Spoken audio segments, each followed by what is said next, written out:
Live from our 7 Tasmania studios, your nightly news with Rachel Williams begins now. Well, the government's win sent shockwaves through Tasmania, with the seat of Braddon falling to the Liberals. Bass is also expected to change hands, with Liberal candidate Bridget Archer leading on a wafer-thin margin of just over 400 votes. Tasmania's newest MP enjoys a swing in his favour. Former soldier, farmer and now politician, Gavin Pearce was sticking by his winning slogan. The Tasmanian way of life that we've all grown accustomed to, that's part of our Tasmanian way of life. But political life in Braddon is a brutal business. Labor's Justine Kay gone after just one term, including a hard-fought 2018 by-election. Ladies and gentlemen, just how good is this bloke? Well done. Today, more than 53% of the vote had been counted in Gavin Pearce's favour, and he's giving the credit to Scott Morrison's Tassie campaign blitz. And I will continue to support Scott Morrison until my dying days. There were more Labor blues in Bass, where Bridget Archer looks set to steal the seat for the government. A fitting gift on her 44th birthday. Happy birthday, dear Bridget. Happy birthday to you. As she fought back the tears. My team and you guys are amazing. My message to the people that have voted today is thank you, and if I'm successful in this, I will work every day for the next 3 years to be worthy of your representation. Ross Hart, who is trailing on just over 49%, spoke bravely in the aftermath. It looks highly unlikely that I will be able to regain those votes, but I will give the courtesy of ringing Bridget today. Much of the government's campaign focused negatively on Labor's $50 million pledge to Mona and another $25 million to the AFL for a Tassie side. There will be a review undertaken with respect to this election campaign, as there is with every election campaign. Meanwhile, there was also heartbreak for Tasmania's sole National Senator. After appearing nearly every day of the campaign, Steve Martin was nowhere to be seen, instead releasing a statement saying he was disappointed he hadn't been successful, but happy the party's legacy would live on. His likely replacement is a familiar face, but Jackie Lambie also shied away from the cameras, although don't expect that to last for too long. Sean McComish, 7 Tasmania News. In southern Tasmania, the results played out largely as expected, with members in Franklin, Lyons and Clark keeping their seats. But with the campaign focused on the north, concerns already being raised about whether the south will have to fight for its share of future funding. Celebrating a convincing victory, Independent Andrew Wilkie voted back into Clark.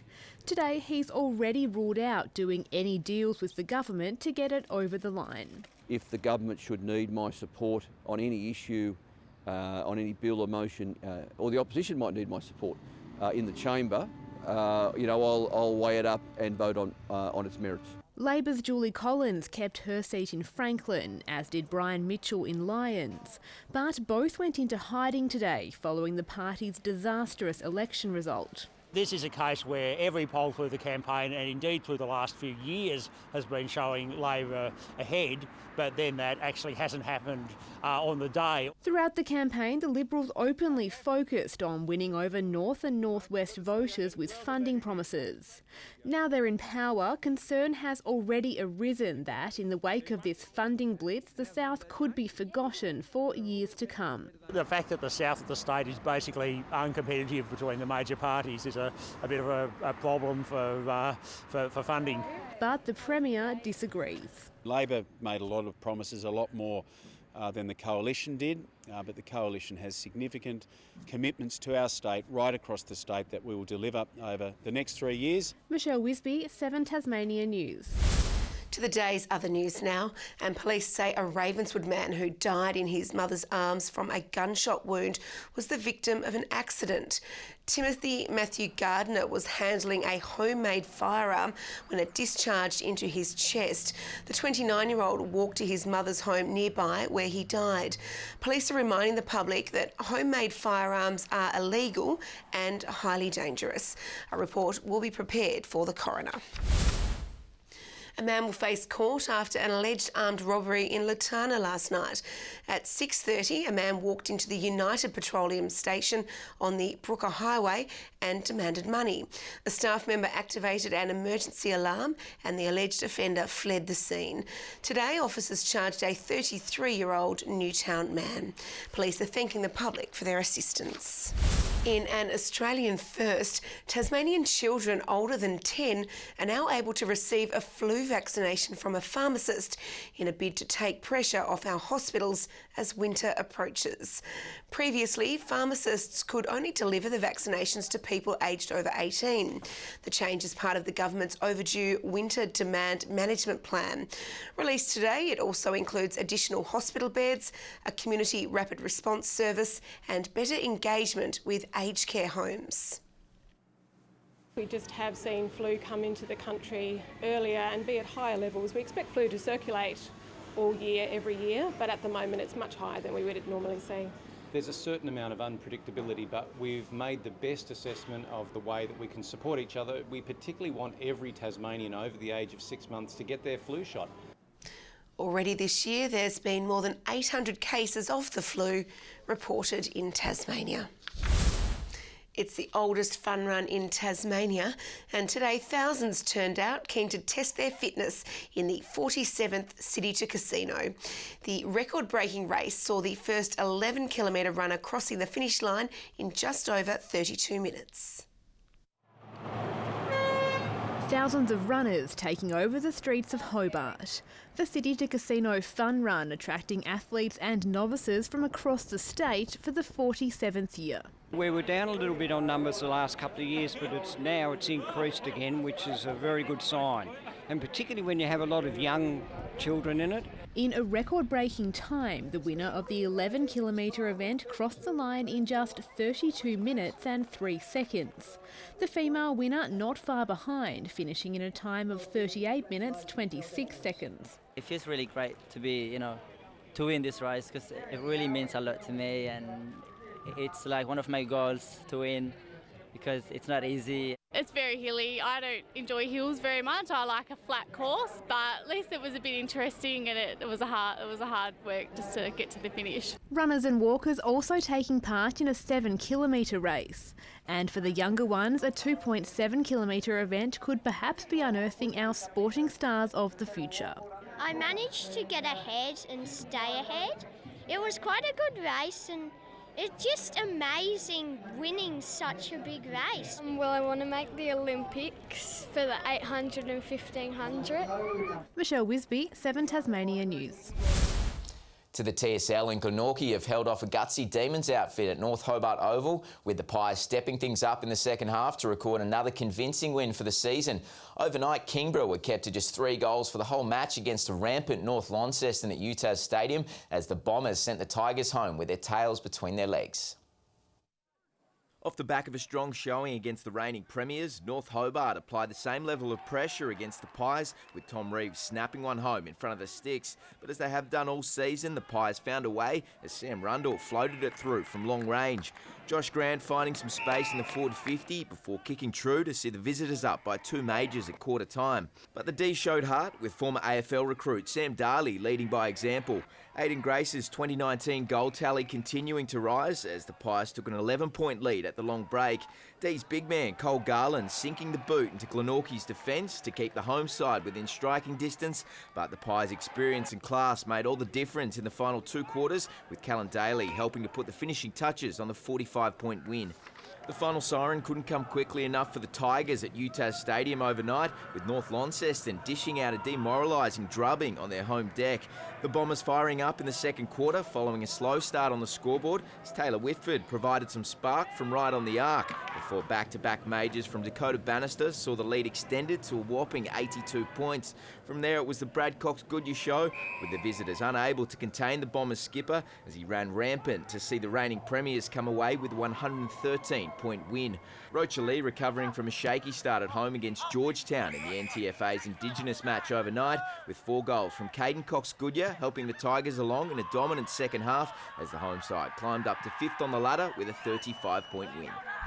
Southern Huskies have pulled off a thrilling 2-point win in the dying seconds of last night's New Zealand NBL match against the Nelson Giants. The Hobart Huskies also getting the job done at Kingborough to continue their climb up the NBL 1 ladder. Keen to put the competition on notice, the Huskies kept the Launceston Silverdome crowd on their toes, rallying back from a slow start and quashing the Giants in a dominant second period.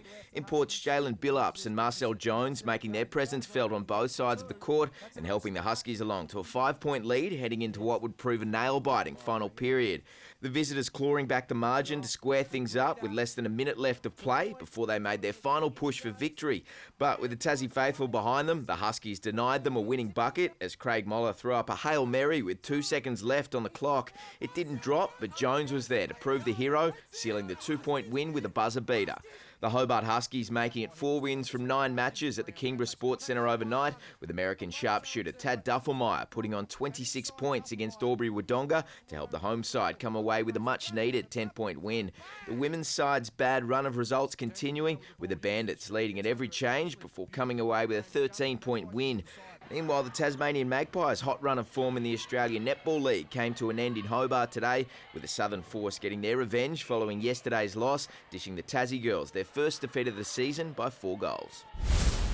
And it was an action-packed day at Bryant Park in Smithton for round 3 of the Tasmanian Motocross Series, with the state's best riders battling it out. Jordan Alovic pipping Lockie Smith for top spot in the Senior Open A-grade category, with Will Shurring dominating in the under-16s. Young rising stars Jay Jennings and Angus Pearce also impressing to take out their respective age categories. Good evening. 15 was a popular temperature today across Hobart, Burnie and Devonport Launceston, reaching 14. Other centres today, 17 in Flinders Island and Friendly Beaches, Lyweenie, Lowhead and Strawn reaching 15 and St Helens a high of 19. On the close-up, low-level cloud over the northwest of the state with mid-level cloud moving over the east in the afternoon. On the satellite, a frontal cloud band is moving into a low pressure system over the Bight. Another frontal cloud band is also approaching the southwest coast of WA. Tomorrow the low has moved south and a cold front will cross the southwest corner of Western Australia. Northwest to northeasterly winds tomorrow 10 to 20 knots, increasing to 15 to 25 knots during the day. Swells up to 3 metres in the west and south and below 1 metre in the north. Onto the warnings, and a strong wind warning is current for western coastal waters from Low Rocky Point to Stanley. Tomorrow's forecast now, Hobart and Dover a high of 16, Ouse 14. In the north, showers are developing with a high of 16 across Launceston and Scottsdale. Devonport showers 16. Showers across Burnie and Stanley, Strawn a high of 17. 18 a popular temperature for both Swansea and St Helens, Ross 14. Looking to the 3-day forecast now, Tuesday partly cloudy about the southeast and east, showers elsewhere. Wednesday fine about the east, light showers elsewhere. And finally Thursday fine about the east and central areas, light showers elsewhere.